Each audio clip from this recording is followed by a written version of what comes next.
네, 이 시간에는 로마서 8장 26절부터 30절 말씀까지 읽었습니다. 오늘은 로마서 31번째 시간으로 부제목은 복음의 네 가지 개념입니다. 복음의 네 가지 개념.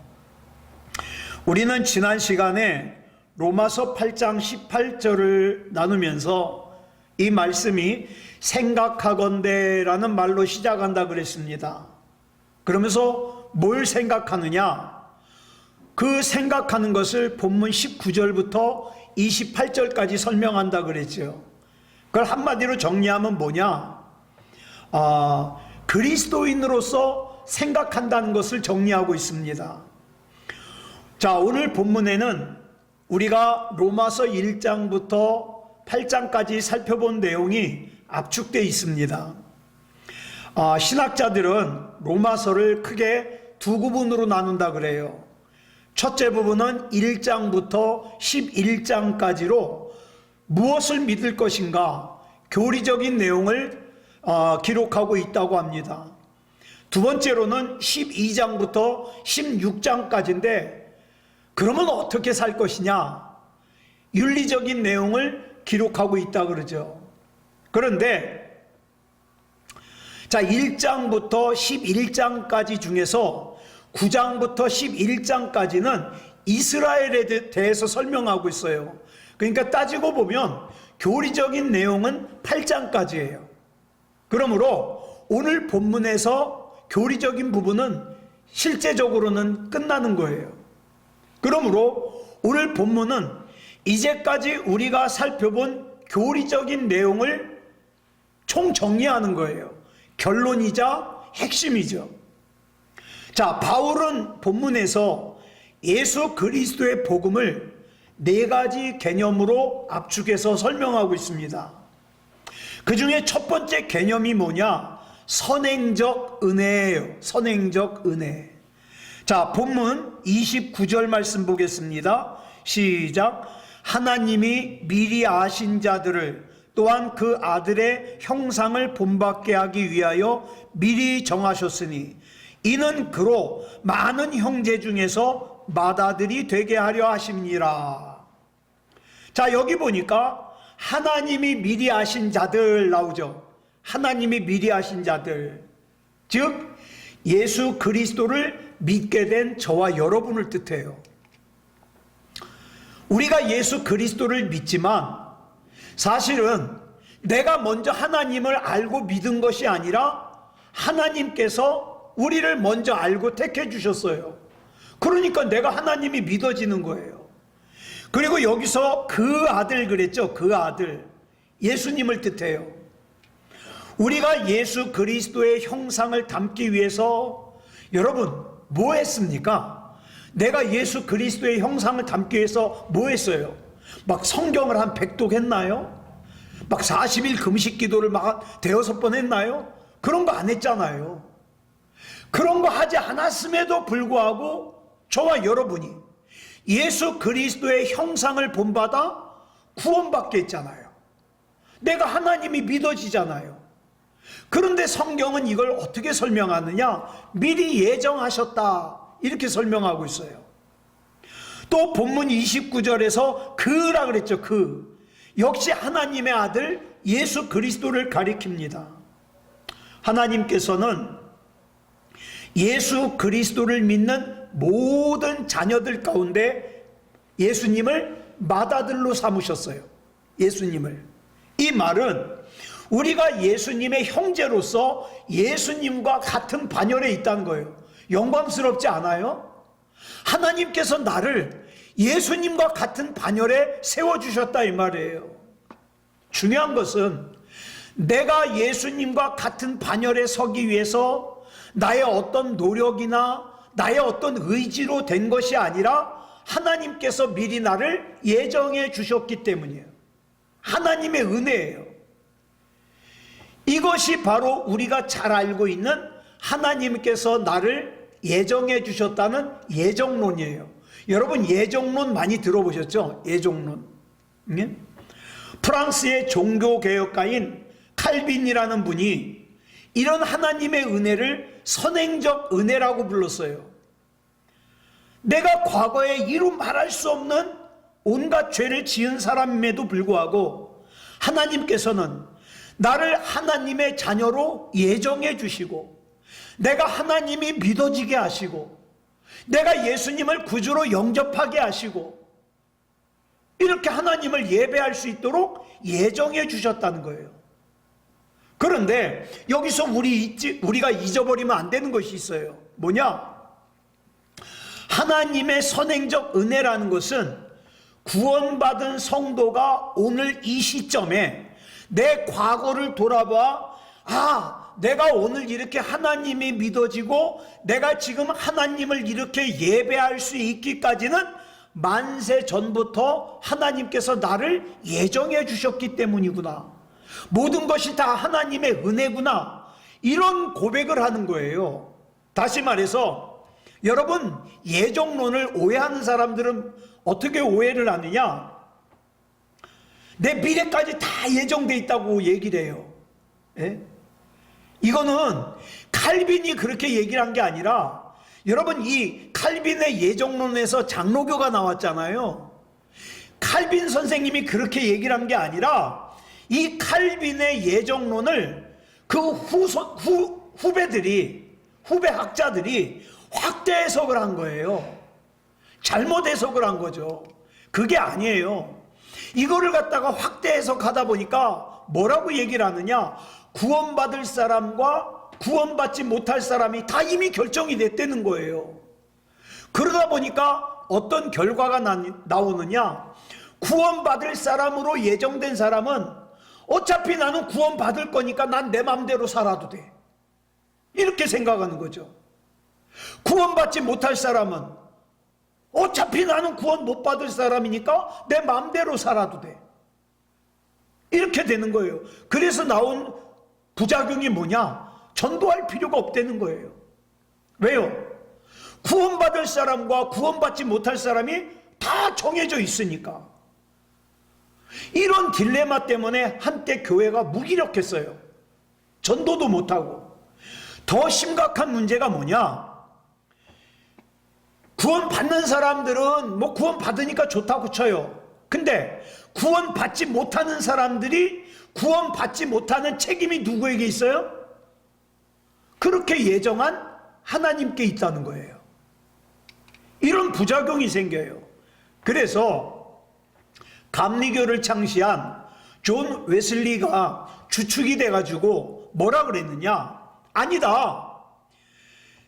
사람이 태어나기도 전에 구원받을 사람과 구원받지 못할 사람이 결정되어 있는 것이 아니라 하나님께서는 누구에게나 구원받을 수 있도록 손을 내미셨다. 그렇지만 구원의 손을 내민 그 하나님의 손을 잡거나 거부하는 것은 누구에게 있다? 사람에게 있다. 그래서 그것을 결정하고 선택한 걸 뭐라고 불렀냐? 자유의지라고 불렀습니다. 그러니까 자기가 그렇게 선택하니까 그 책임이 누구에게 있어요? 자기에게 있어요. 아무리 강단에서 구원받을 만한 믿음을 가져야 된다고 목이 터져라고 외쳐도 그걸 거부하고 귓등으로 듣고 순종하지 않으면 그 책임은 자기에게 있는 거예요. 하나님께서는 이미 구원받아야 된다고 구원의 손을 내미셨어요.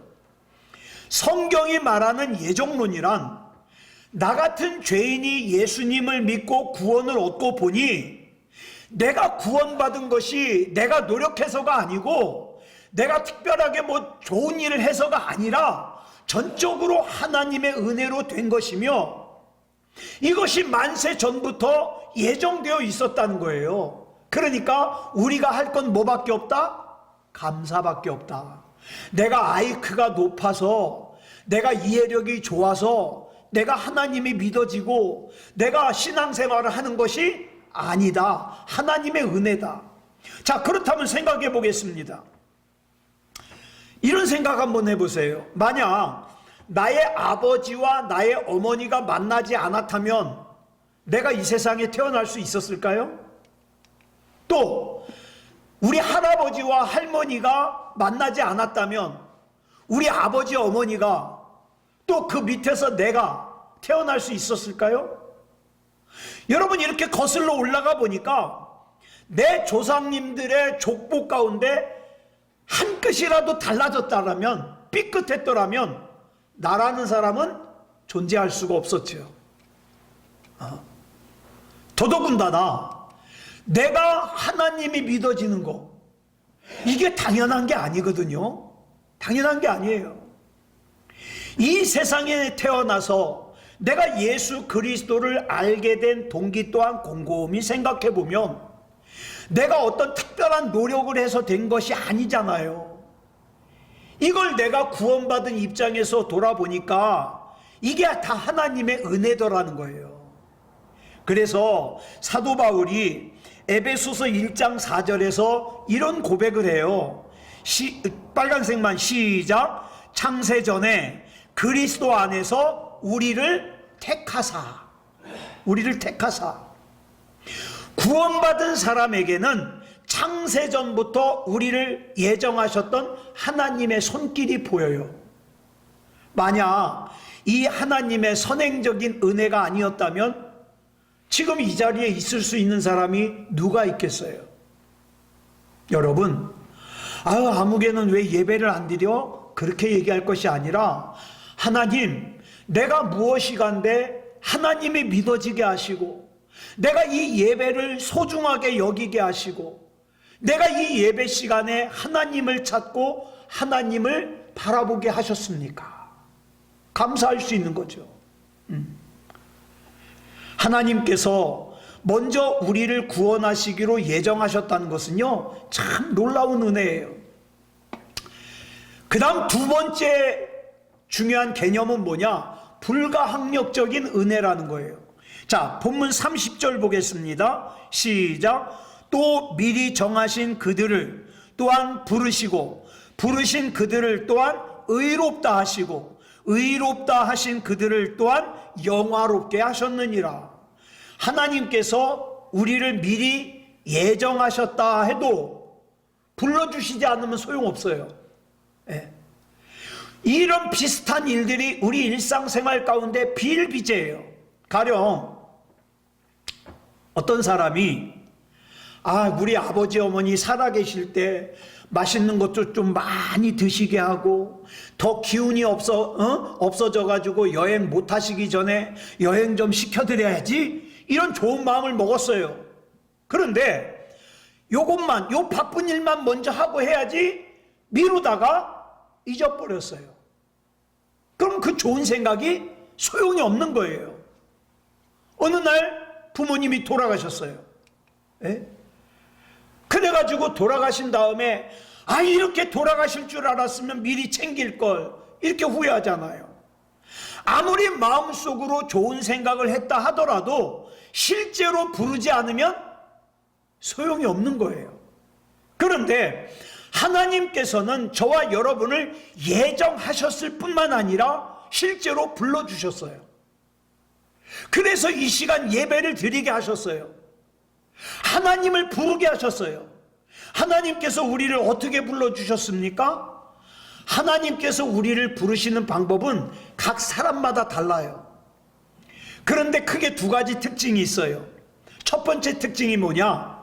각 사람의 영적 체질에 맞게 부르셔요. 여러분, 우리 자신은 나의 영적인 체질을 몰라요. 근데 우리 하나님은 아셔요. 내 영적인 체질을. 그래서 내 영적인 체질에 맞게 우리를 부르셔요. 예를 들어서 내가 권력을 좋아해요.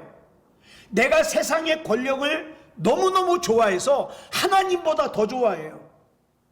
이런 사람의 경우에는 하나님께서 그 권력을 뺏어버려요. 또 내가 돈을 좋아해요. 돈을 좋아하는데 하나님보다 더 좋아해요. 그럼 그 돈을 뺏어버려요. 내가 명예를 좋아해요. 근데 그 명예를 하나님보다 더 좋아해요. 그러면 세상에서 모욕과 망신을 당하게 만들죠. 내가 사람을 좋아해요. 근데 그 사람을 하나님보다 더 좋아해요. 그러면 그 사람에게 배신을 당하거나 그 사람을 나로부터 빼앗아 버려요. 여러분, 우리가 가끔 뉴스나 신문을 보면 대단한 사람이 구속이 되는 그런 경우를 봐요. 뭐 음주운전을 한다든가, 그죠? 사고 운전을 하고서 뺑소니를 친다든가. 그래가지고 한평생 소중하게 여기면서 쌓았던 부와 명예와 인기를 갖다가 하루아침에 잊어버리는 사람들이 있어요. 그리고 어떤 사람은 그걸 견디다 못해가지고 어떻게 합니까? 자살을 하죠.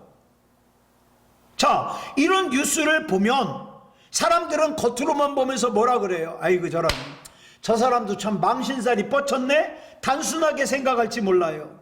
그런데 영적으로 보면 더 중요한 게 뭐예요?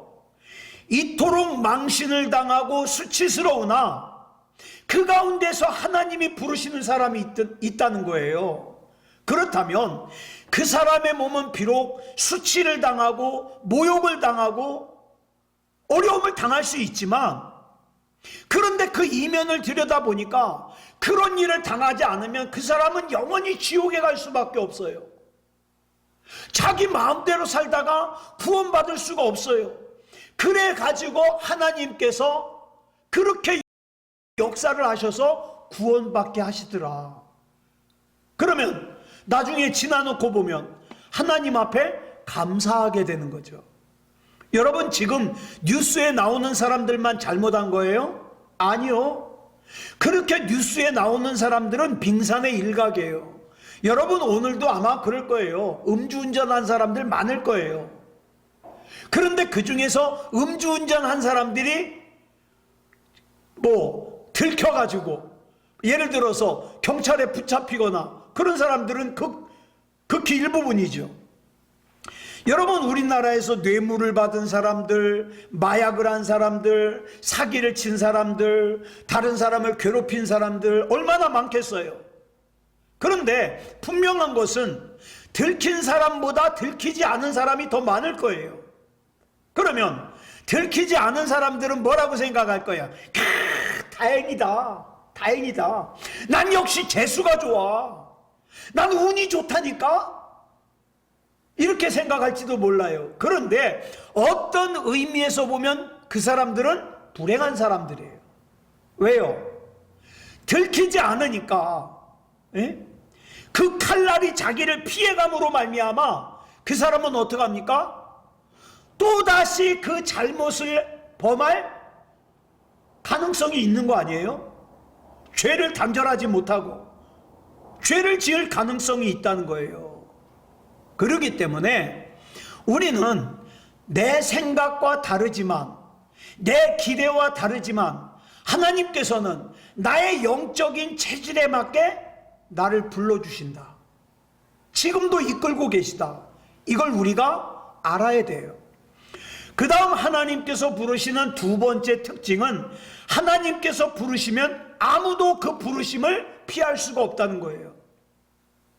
칼빈은 그걸 뭐라 그래요? 불가항력적인 은혜라고 부르죠.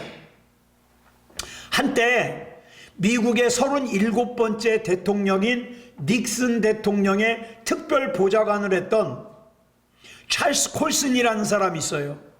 근데 이 사람이 그 유명한 워터게이트 사건에 상대방의 진영에다가 도청장치를 한 것 때문에 잡혔어요. 그런데 이 사람이 감옥에 갇혀가지고 있는데 처음에는 막 너무너무 낙심이 되는 거예요. 근데 한 친구가 감옥 안으로 책을 한 권 넣어줬어요. 그게 뭐냐? C.S. 루이스가 쓴 순전한 기독교라는 책을 넣어줬어요. 그래서 감옥 안에서 그 책을 받아 읽고서는 예수님을 구주로 영접했어요. 그리고 나서는 감옥 선교를 하는 사람이 있어요. 감옥 선교회. 그래가지고 하나님의 일을 하다가 2012년 4월 21일 80살을 일기로 하나님의 부르심을 받았죠. 이와 비슷한 경우가 우리나라에도 있어요. 박정희 대통령의 비서를 했던 이인수 대령이라는 사람이 있어요. 이 사람이 1961년 5.16 혁명이 일어났을 때 박정희 대통령의 비서 역할을 했는데, 이제 5.16 혁명이 성공한 다음에 이 이인수 대령이 박정희 대통령에게 뭐라 그랬냐? 각하, 이제 혁명이 성공했으니까 군인들은 군인 본연의 자세로 돌아가야 됩니다. 그랬다가 박정희 대통령에 의해서 반혁명분자로 몰려가지고 감옥에 갇혀요. 그 첫 번째 재판에서 사형 선고를 받았다가 그 다음에 무기징역이 됐다가 12년 만에 풀려납니다. 근데 이분이 감옥에 있을 때 예수님을 만나요. 저 신학교 1학년 때 이분이 우리 학교에 간증을 하러 오셨어요. 근데 이분이 정말 대단한 것이 로마서를 갖다가 1장부터 16장까지 외워요. 감옥에 있는 동안에 로마서를 다 외워버린 거예요. 근데 이분과 같은 감옥에 있던 사람이 누구냐? 아마 기억하시는 분 있을 거예요. 1963년 10월 19일 날 강원도 인제에서 육군 중령의 일가족이 도끼에 맞아 다 죽어요. 그 도끼 살인을 범행한 사람이 누구냐? 고재봉이라는 사람이에요. 유명한 사건이거든요. 근데 이 사람이 감옥에 갇힌 다음에 누가 눈만 마주치잖아요. 그럼 자기는 어차피 사형수예요. 그러니까 내가 한 사람 더 죽이고 사형을 당하든 똑같잖아요. 그러니까 누구 사람만 마주치면 눈을 팔라 그래요. 눈을. 감옥에서도 눈만 마주치면 눈을 팔려고 되들어요. 그래가지고 무서워서 아무도 곁을 못 가요. 그런데 이 이인수 대령이 이 고재봉 씨를 전도를 해요. 그래가지고 이 고재봉이요, 감옥 안에서 사형 집행되기 전까지 몇 명을 전도했느냐? 1800명을 전도해요. 그리고 나서 사형을 선고받는데, 사형이 이제 집행되는데 마지막 소원이 없냐? 그랬더니 마지막 소원이 뭐냐? 찬송가 279장을 부르는 거였어요. 그 찬송가 279장이 이거예요. 인내하신 구세주요. 우리 1절만 불러볼까요? 시작. 인내하신 구세주여, 내가 비오니 죄인오라 하실 때에 날 부르소서. 주여 주여 내가 비오니 죄인 오라 하실 때에 날 부르소서. 이 찬송 다 부르고 나서 사형이 집행됐어요. 그런데 이 고재봉의 간증이 1984년도에 책으로 나왔습니다. 이 책 제목이 뭐냐? 죄인 오라 하실 때 날 부르소서라는 제목의 책이에요. 여러분 보세요. 세상의 욕심, 세상의 명예, 세상의 권세에 정신이 팔려 있을 때에는 죄를 죄로 여기지 못했지만, 그 감옥 안에서 예수님을 만나고 나니까 누구를 전도해요? 도끼 살인마를 전도를 해요.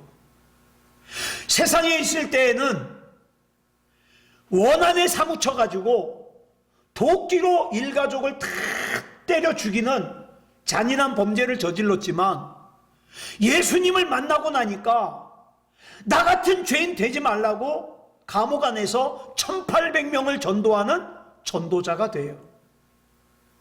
여러분, 우리나라에 단군을 신으로 섬기는 종교가 셋이 있습니다. 하나는 단군교고요, 하나는 대종교고, 하나는 한월교예요. 이 중에 한월교 교주는 예전에 대통령 후보로도 나왔던 사람이에요. 근데 이 사람이 자기를 하나님이라 그랬다가 그 단군을 섬기는 이 세 개의 종교 중에서도 이단으로 몰려가지고 거기서 이제 잘렸어요. 자, 그런데 이 단군교와 대종교가 있는데 이 중에 단군을 섬기는 대종교는 별로 규모가 크지 않은데 단군교는요 신도수가 10,000명이 넘어요. 꽤 큰 거죠. 자, 근데 이 단군교의 교주가 누구냐? 김혜경이라는 사람이에요. 김혜경. 이분은요 나중에 간증을 하는데 실제로 귀신을 봐요. 이분의 간증을 들으니까 그래요. 전날 이제 내일 점칠 걸 위해 가지고 가만히 있으면 12시쯤 되면 귀신이 찾아온대요. 귀신이 찾아와 가지고 내일 어떤 사람이 올 건데 이렇게 얘기하라. 이 사람이 진짜 점쟁이에요. 그 귀신이 얘기한 대로 다음날 보면 그 사람이 진짜 오는 거죠. 자, 그런데 이분이 1993년도에 예수님을 구주로 영접하고 하나님을 믿기 시작했어요. 그리고 단군교를 갖다가 해체해버려요. 그게 지금 목사님이에요. 이분의 간증을 책으로 엮었는데 그 책 제목이 뭐냐? 주여 사탄의 왕관을 벗었나이다 라는 제목의 책이에요. 예. 이분의 간증을 듣는데 여러분 무당도 두 종류가 있답니다. 무당이 하나는 뭐냐? 세습무당이 있어요. 자기 부모가 무당이면 그 부모를 이어서 하는 무당이 있고요. 또 하나는 뭐냐? 강신무당이 있어요. 진짜 귀신 씌워가지고 무당이 되는 거죠. 자, 하나님의 부르심을 피할 수 있다면 10,000명이 넘는 신도수를 거느린 이 교주가 또 고재봉 같은 살인마가 어떻게 예수님을 믿겠습니까? 그죠? 하나님의 부르심은 누구도 피하지 못해요. 그러니까 저와 여러분이 하나님이 믿어지는 거, 내가 하나님을 예배할 수 있는 거, 이게 너무너무 큰 은혜 아니겠어요? 이걸 은혜라고 생각하는 사람들은 하나님 앞에 감사하지만 이걸 모르는 사람들은 아이 또 수요일이야, 아이 또 교회 가야 돼, 은혜를 모르니까. 네. 자, 그 다음에 이제 복음의 세 번째 개념이 뭐냐? 필승불패의 은혜예요. 자, 본문 30절 중반에 보니까 빨간색만 보겠습니다. 시작. 부르신 그들을 또한 의롭다 하시고. 여러분, 다윗의 아들 압살롬이 자기 형 암논이 자기 여동생을 범한 거에 대해서 앙심을 품고 암논을 죽이려고 잔치를 베풀어요. 잔치상을 탁 차린 다음에 자기 형 암논을 부릅니다. 자, 잔치상이니까 화려하겠죠. 그런데 압살롬의 잔치에 참석한 암논이 어떻게 됩니까? 자기 이복 동생 압살롬에게 죽임을 당하죠. 자, 그러니까 이런 거예요. 압살롬이 준비한 잔치는 뭘 위한 잔치예요? 암논을 죽이기 위한 잔치예요. 그런데 하나님께서 우리를 부르심은요, 우리를 해롭게 하기 위한 것도 아니고 우리를 불러놓고 아유 쟤 괜히 불렀어 이렇게 후회하는 부르심도 아니에요. 하나님은요 우리를 의롭다 하시고 의로 여겨주시기 위해서 우리를 부르신 거예요. 물론 우리가 예수님을 믿는다 그래서 내가 옛날에 지었던 죄가 다 없는 것처럼 되는 건 아니에요. 그렇지만 하나님께서 나를 의로운 사람으로 여겨주시는 것, 그거면 충분해요. 우리가 나무 기둥에다가 못을 박잖아요. 못을 박으면 그 못을 박았다가 그 못을 빼면 뭐가 남아요? 흔적이 남죠. 못이 박혔던 흔적. 여러분, 저와 여러분이 말을 함부로 하거나 악한 생각을 하거나 악한 행동을 했을 때 내가 예수님의 이름으로 회개를 했어요. 하나님, 내가 이런 말 한 거 용서해 주십시오. 이런 생각한 거 용서해 주십시오. 이런 행동을 한 거 용서해 주십시오. 용서는 해 주셔요. 못은 빼 주셔요. 근데 뭐가 남아요? 흔적이 남아요. 그래서 어떡합니까? 하나님 앞에서 그 흔적을 부여잡고, 하나님 또다시 이런 죄 짓지 않도록 하나님 붙잡아 주세요. 이렇게 기도하는 거예요. 예. 예수 그리스도께서 십자가에서 피 흘려서 우리가 받아야 할 죄값을 대신 치러 주심으로 우리의 죄는 용서받았어요. 예. 예를 들어서 잘못을 저지른 사람이 감옥에 들어가서 예수 그리스도의 예정된 은총, 불가항력적인 은총을 받고 그리스도인이 됐어요. 세월이 흘러서 내가 그 감옥에서 나가면 사람들은 여전히 뭘 기억해요? 내가 잘못한 걸 기억해요. 그러나 하나님은 나를 의롭다 여겨주신다는 거예요. 의롭다. 세상 사람들이 뭐라고 얘기를 하든, 세상 사람들이 나를 뭐라고 조롱하든 하나님이 나를 의롭다 여겨주시는 거예요. 이게 중요한 거죠. 그래서 로마서 8장 33절에 보니까 뭐라고 말씀하고 있습니까? 시작. 누가 능히 하나님께서 택하신 자들을 고발하리요 의롭다 하신 이는 하나님이시니. 이 은혜를 가리켜서 칼빈은 뭐라 그랬어요? 필승 불패의 은혜다, 이렇게 얘기를 했어요. 내가 예수 그리스도를 진실로 의지하고 그 다음에 나의 구세주로 믿을 때 세상 사람들이 전부 나를 정죄하고 세상의 온갖 법이 나를 죄인이라고 비판한다 할지라도 하나님은 나를 의롭다 여겨주신다. 의롭다. 그래서 나는 어떻습니까? 내가 옛날에 지었던 죄의 흔적은 내게 있지만 예수 그리스도의 보혈이 나의 죄를 다 뽑아주셨기 때문에 나는 감사하면서 사는 거예요. 감사하면서. 이것이 바로 필승 불패의 은혜로 우리가 서로를 성도라고 부를 수 있는 거예요. 그리고 다른 사람이 나를 성도라고 부를 때 아니야 난 성도 아니야 이렇게 부인하지 않고, 여러분, 내가 나를 성도로 인정하는 것은 교만한 게 아니에요. 내가 내 힘과 내 능력으로 나를 성도라 그러는 게 아니잖아요. 그죠? 예수 그리스도의 보혈로 내가 성도인 거예요. 예. 이걸 내가 감사함으로 받아들일 수 있는 거죠. 말씀을 정리하겠습니다. 오늘은 4가지 중에 3가지만 살폈어요. 로마서 8장 29절과 30절의 말씀을 통해서 복음의 핵심 4가지 중에 오늘 3가지를 갖다가 살폈는데, 첫 번째로는 뭐라 그랬습니까? 하나님의 선행적 은혜. 내가 하나님을 먼저 찾은 게 아니라 하나님께서 나를 먼저 아셨고 먼저 나를 택하셨다, 이거죠. 우리가 예수님을 믿고 구원받은 것은 내가 어떤 특별한 노력이나 특별히 잘한 일이 있어서가 아니라 전적으로 하나님의 은혜다. 이게 하나님의 선행적인 은혜예요. 두 번째로는 불가항력적인 은혜라 그랬습니다. 하나님께서는 우리를 예정하셨을 뿐 아니라 우리를 불러주셨어요. 그리고 하나님이 나를 불러주실 때는 누구도 피할 수가 없어요. 때로는 내 삶 속에서 고난과 실패로 인하여서 깨어짐을 통해서라도 하나님께서 나를 불러주셔요. 그러니까 내가 고난을 당하고 깨어질 때는 좀 고통스러워요. 도대체 나에게 왜 이런 일이 생기는 거야? 그런데 나중에 알고 보니까 나의 구원을 위해서거든요. 이것이 나를 망하게 하려는 것이 아니라 나를 살리기 위한 하나님의 사랑의 부르심이라는 걸 깨닫는 거죠. 그러니까 감사하게 되는 거죠.